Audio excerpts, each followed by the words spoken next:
Bom dia, crianças! Hoje nós trabalharemos um conteúdo de língua portuguesa chamado variação linguística. E aí é muito importante a gente perceber que a nossa língua ela muda. Muda com relação à pessoa que fala, com relação a quem a gente se dirige.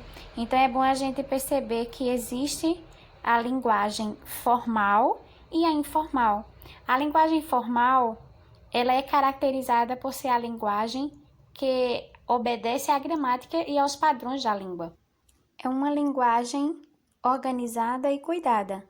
Então, nós temos que utilizar em algumas situações a linguagem formal.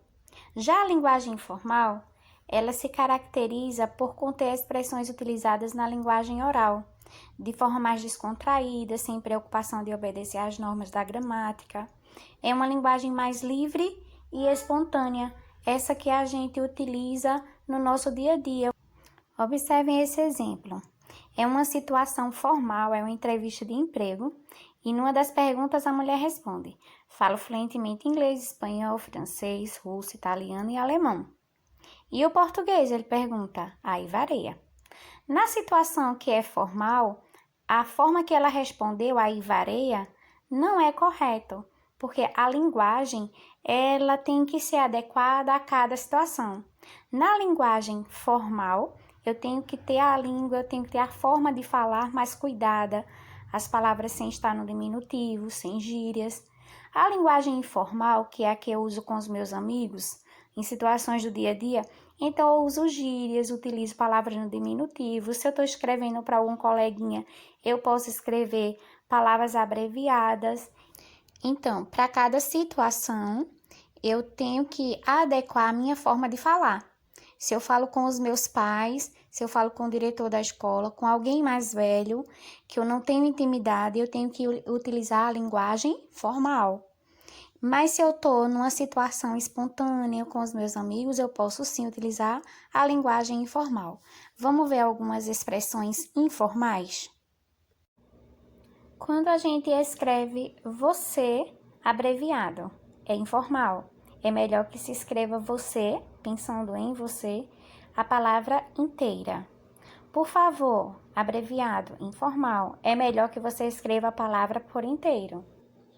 Nas frases estou chorando e tá de brinks, também é uso de linguagem informal. Tô, estou, tá, está. Já para o quarto, esse pro também é linguagem informal, é para ou. Expressões como não vai dar, só que não, em que as palavras elas estão abreviadas, também estão no formato informal.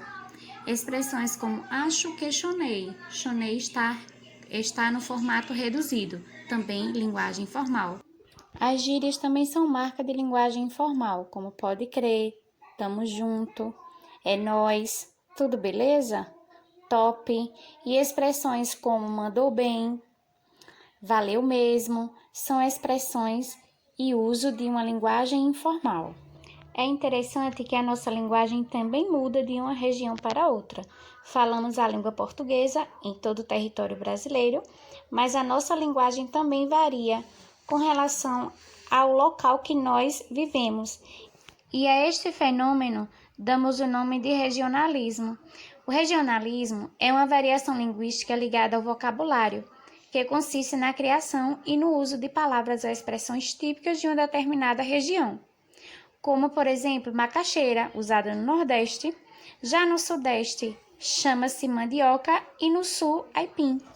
E assim, muitos outros termos marcam a sua determinada região, como guri, mano, oxente, abestalhado, uai. Expressões como essa marcam o local e a origem de onde ela é. E esta variedade regional que a gente vai trabalhar no livrinho de português de vocês, página 23, em que diz assim: os diferentes modos de expressão que ocorrem numa língua recebem o nome de variedade linguística. Há diversos fatores que podem determinar essa variação, como a época em que os falantes vivem, a região onde moram, o grupo social a que pertencem, a situação comunicativa em que se encontram, entre outros.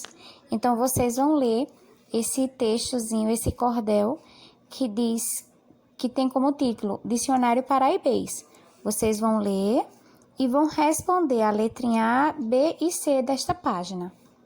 E aí, no quadrinho embaixo, eu quero que vocês prestem bastante atenção. Diz assim: quando a língua ela varia motivada por fatores regionais, ocorre o que nós chamamos de variedade regional.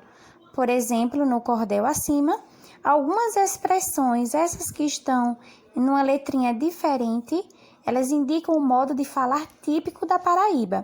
Então, vocês vão ler esse texto e responder esses quesitos aí, mediante a análise dessas palavras, ok? Na sequência, nós temos o segundo quesito na página 24. Vocês vão ler essa tirinha e vão responder esses quesitos que são de interpretação desta tirinha, tá bom? O que é que essas crianças estão pedindo? Preste atenção que também é relacionado à variedade regional da língua. Na página 25, vocês vão encontrar o terceiro quesito. Diz assim: observe as imagens a seguir e responda as questões. Você só vai responder a letra A. E nessa letra A, pede para que você coloque os diversos nomes que recebe aí esses objetos. Então, eles acabam tendo uma diversidade de nomes muito grande, porque sofre justamente essa variedade regional. Numa região se chama de um jeito, em outra se chama de outro jeito. Bom, gente, o Brasil é um país bem extenso. E você já percebeu como as pessoas de cada região falam de forma diferente uma das outras? É importante respeitarmos essas diferenças linguísticas, assim como também devemos respeitar as diferenças entre as pessoas, ok? Dentro do regionalismo também encontramos o dialeto caipira. E aí, para ilustrar, eu coloquei essa anedota. O caipira ganhou um smartphone no sorteio. Perguntado o que faria com o prêmio, ele respondeu: o fone vou ficar para mim e o smart vou dar para minha irmã passar nas unhas. Então, esse também é uma forma que se chama regionalismo dentro de um dialeto caipira, utilizado muito para textos engraçados. Bom, nossa aula fica por aqui. Valeu mesmo, turma. Até logo, até o nosso próximo vídeo. Tchau, tchau.